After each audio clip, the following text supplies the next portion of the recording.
خسته نباشین. جلسه 21 ما در مضمون سیستم عامل لینکس و شگوفه حسنی هستم با ادامه موضوع قبلی ما که در جلسه قبلی ما شما روی حساب کاربر یا یوزر اکانت بس کردیم. با انواع یوزر اکانت آشنا شدیم که همون یوزر روت هستم، بعدش هم یوزر استانداردی هست که او را ما با صلاحیت ادمنستراتور هم برش میگیم و البته در لینکس با نام ادمنستراتور هم دستگاه گرافیک که برین ایجاد میکنه، اما این ادمنستراتور با ادمنستراتوری که در ویندوز است فرق میکنه. ادمنستراتور ویندوز به حد روت لینکس است و یوزرهای استاندارد یا نورمال یوزرهای دیگه داریم که بعدش ما اونا را خود ما بعد از نصب سیستم میسازیم. البته صلاحیت های از اینا رو باز ما بعدا میتونیم که تعیین کنیم و صلاحیت هایشان محدود است.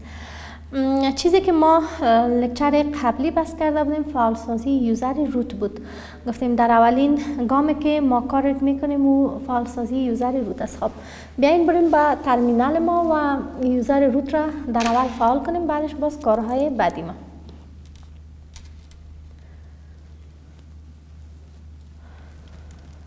خب میریم با ترمینال و ترمینال خود را کمی کلان بکنیم.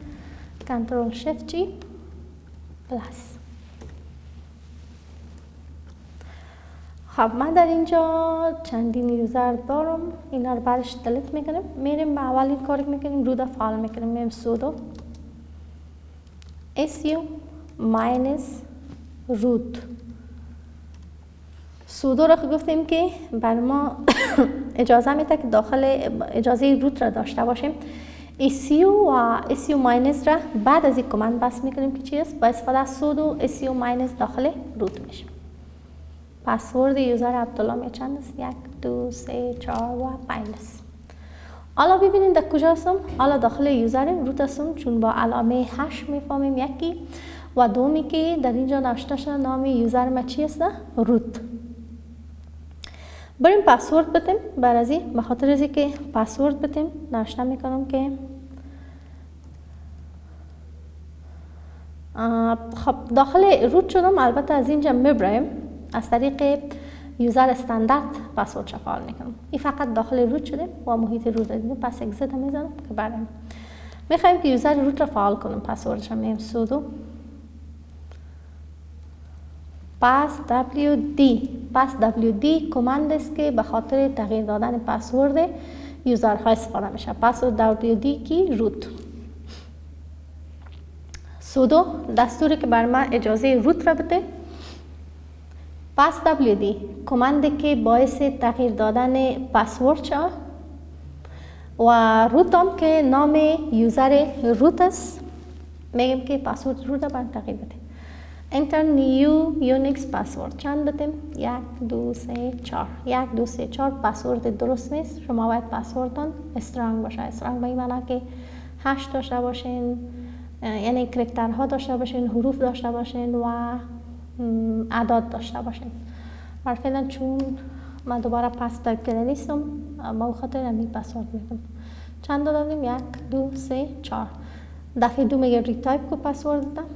حالا برای ما چی میگه؟ پسورد اپدیت سکسسفول. پسورد روت تغییر کرد.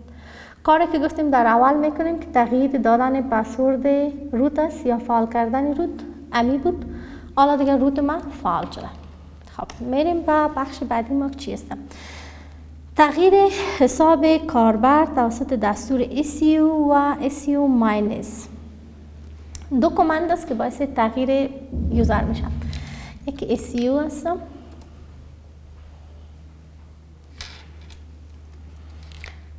یکی su است و دیگه چی است؟ su اسپیس ماینس. اول فرق از این دو دانه رو بفهمیم که ده چی است. اگر با استفاده از دستور su ما میخوایم که از یک یوزر داخل یوزر دیگه شوم، محیط کاری یوزر تغییر نمیکنه اما خود یوزر تغییر میکنه. محیط کاریش تغییر نمیکنه. ما شما گفته بودیم که هر یوزر در لینکس از خود یک محیط کاری یا هوم دایرکتوری داره که به نام خودش ساخته میشه، اما او رو ما باز میتونیم که تغییر بدیم. مثلا من یک یوزر ساختم به نام احمد. برای احمد یک هوم دایرکتوری هم ساخته میشه که اون محیط کاری احمد است. اینجا ببینین عبدالله یک یوزر است، صحیح؟ ات اوبنتو ماشینم است. این قسمت علامه مرد است. این به معنی هوم دایرکتوری یوزر عبدالله است. اگر من بزنم PWD ما در کجا هستم؟ در هوم یوزر عبدالله.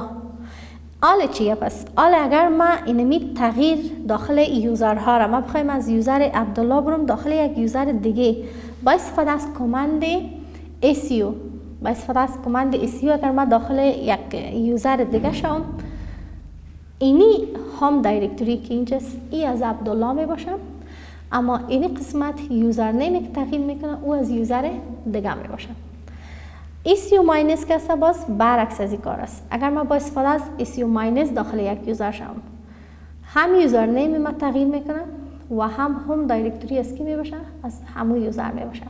محیطم یعنی SU ماینس یک تغییر کلی است دیگه، از یک یوزر به یوزر دیگه مکمل کوچ میکنه. اما دو کس خانه از یک کس مال از کس دیگه به تو یک شکل دایسیو. خب ایره بیاین روی مثال ببینیم دیگه، چیزی در اینجا ما برای توضیح نداریم. بیاین که روی مثال ببینیم. مثلا من ببینم کدام یوزرها رو اینجا دارم. یوزر علی عزیز اینا هستن، من نمیفهم که پسورد از اینا چند است. برای یوزر علی یک پسورد میتیم. پیشتر چطور گفتیم پسورد میتیم؟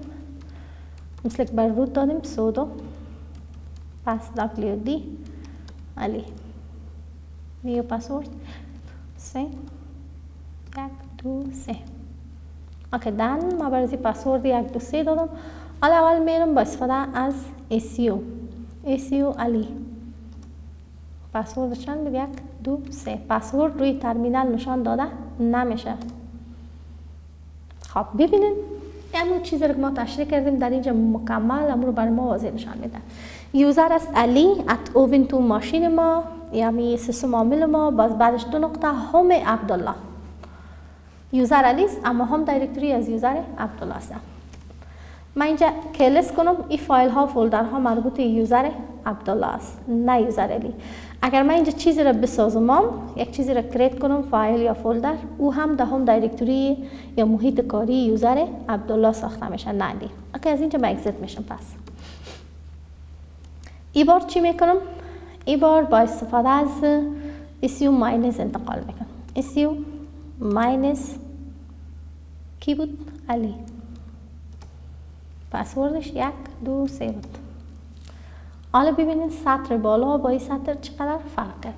این چی نوشته است؟ نوشته است علی ادوبن تو دو نقطه علامه مد که این مد عبارت از هم دایرکتوری خود یوزر علی است. اگر من لست کنم اینجا ببینید فقط یک فایل در اینجا وجود داره که example.desktop است. اینی نتیجه لست بالای ما که دایرکتوری عبدالله را لست کرده بود و اینی نتیجه کماند SU یوزر تغییر کرده هم دایرکتوری نه. این هم نتیجه یوزر کماند SU ماینس که مکمل انتقال صورت گرفته. اما یوزر علی بر فعلا صلاحیتش بسیار محدود است. کارهای بسیار ساده، ایجاد فایل، ایجاد دایرکتوری این کارا رو میکنه و غیره. این پاک میزنم. خب فرق بین این دستورهای SU ماینس است که گفتم محیط شل کاملا تغییر میکنه. خب این دیدیم دیگه و در مثال هم دیدیم و میریم روی مدیریت حساب کاربر. چطور میتونیم که یوزر بسازیم؟ یوزر که ساخته میشه، مثلا علی چطور ساخته شده؟ ما میتونیم که از دو طریق یوزر بسازیم. یکی از محیط گرافیک ماست که مثل ویندوز میریم در یوزر اکاونت و از اونجا یوزر میسازیم و یکی محیط CLI ماست که نمی ترمینال ماست. ما از این طریق میتونیم که یوزر بسازیم. یک بار محیط گرافیک را باز میکنیم. خب اینجا یک موضوع دیگه هم از پیش ما نمانه که هر یوزر اکاونت داره که ما چی از محیط گرافیک یا چی از محیط CLI میسازیم. اونا یک آیدی دارن و با اساس آیدی خود شناسایی میشن. اگر مثلا علی از خود حتما یک آیدی داره. من اگر آیدی زیر بزنم یوزر آیدی از 1002 گروپ آیدیش هم است 1002 لینکس اینی آیدی را میشناسه. نه ایره علیره صحیح. و در گروپ آیدیش هم ای آیدی را میشناسه، نه ای که گروپ به نام علیره. و گفته که یوزر آیدی روت 0 است و از دیگه یوزرها از 1 شروع میشه الی 1000. خب میریم از روت را میبینیم. از اینجا ما میبریم چون یوزر عادی است نمیتونه که معلومات روت را ببینه. از عبدالله میبینیم سودو آیدی روت، یوزر آیدی روت چند است؟ 0 و گروپ آیدیش چی است؟ 0. از خود عبدالله رو میبینیم آیدی، اگر در هر یوزر که لاگین بدیم فقط آیدی نوشته کنیم همون یوزر رو نشان میده. اما اگر باز مشخصا میخواستیم باز بعد از آیدی نام یوزر رو بدیم. از خود عبدالله چند است؟ یوزر آیدیش است 1000، گروپ آیدیش هم است 1000. اگر یوزر مشخص رو ببینیم آیدی عزیز از یوزر عزیز است 1001 و گروپ آیدیش هستم 1001. خب چطور ما یوزر ایجاد کنیم که از محیط گرافیک باشه؟ گفتیم برای ایجاد کردن یوزرها ما دو محیط داریم، یا محیط گرافیک و یا هم محیط ترمینال. این محیط ترمینال است، یک بار گرافیک را فقط میبینیم برنامه‌ش دیگه، چون امو فوکس کار ما شما روی ترمینال است، پس وارد ترمینال میشیم و از طریق ترمینالش را میکنیم. در محیط گرافیک اگر بریم در این قسمت ما سرچ میکنم ببینید یک برنامه داریم به نام یوزر اکاونت. حالا یوزر اکاونت را که باز میکنیم اینجا لاک است چون اجازه یوزر روت را باید داشته باشیم. all settings و یوزر اکاونتس اینجاست، all settings هم اینجاست. خب از اینجا تمام برنامه ما باز میشه، اما ما کدام برنامه رو کار داشتیم؟ برنامه یوزر اکاونت. عبدالله فراهادی رو ببینیم یوزر فعال ماست، روی علامه سبز آمده. اینجا نوع اکاونتش چی گرفته؟ ادمنستراتور. بیشتر براتون گفتم که این ادمنستراتور او ادمنستراتوری که در ویندوز داریم نیست، او ادمنستراتور ما روت است، اما این ادمنستراتور زیر روت کار میکنه، زیر صلاحیت روت کار میکنه. نوع لسانش انگلیش است، پسوردش معلوم نمیشه، اتوماتیک لاگین، هیستوریش و مای لاگین نیم این منیو بار. ادر اکاونتس این یوزرهایی است که ما بعدا ساختم. علی است، استاندارد است، علی دیگر است، عزیز است و یک یوزر دیگه هم داریم به نام لوکال یوزر. این هم از نوع استاندارد است. اگر اینجا بخوایم میره انلاک کنیم میگه به خاطر که شما بخواین تغییرات را بیارین نیاز به روت دارین. در گرافیک ما از روت چی کار میگرفتیم؟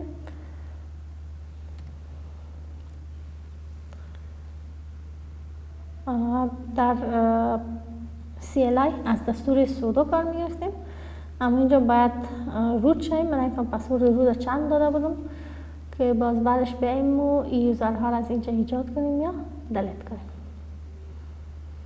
خب بعدا پسورد روت تغییر داده میشه که باز در اینجا هم یک مثال کار کنیم. ما فعلا دیگه گرافیک را کلوز میکنیم، میریم در بخش CLI. در چپتر شما با علامه مثبت گفته حذف کردن است و علامه منفی برای به خاطر حذف کردن حساب کاربر روی علامه منفی کلیک کنیم، باز کردیم.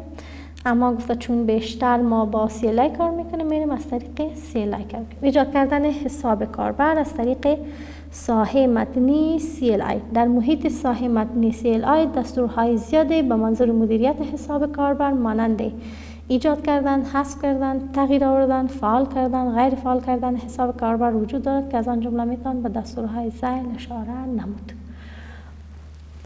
با استفاده از ترمینال ما میتونم که با چندین کمند که یک یا در اینجا دو کمند را کار کرده میتونم که یوزر بسازیم و مدیریت کنیم. مدیریت میشه شامل ساختن یوزر اکانت، شامل دوباره حذف کردنش، شامل ایجاد تغییرات در یوزر اکانت هایی که جدیداً ساخته میشه، در ستینگ ها یا در فایل های عیارسازی ما تغییر بیاریم و شامل ایجاد تغییرات در یوزر اکانت هایی که از قبل وجود دارن اینا را تحت مدیریت یوزر اکانت میه. خب به خاطر ایجاد کردن یوزر اکانت ما دو کامند داریم، یکی یوزر اد داریم و کامند دوم است اد یوزر. فرق یوزر اد و اد یوزر چیست و چطور کار میکنه روی جلسات بعدی انشالله که بحث میکنیم. جلسه ما به اینجا ختم میشه.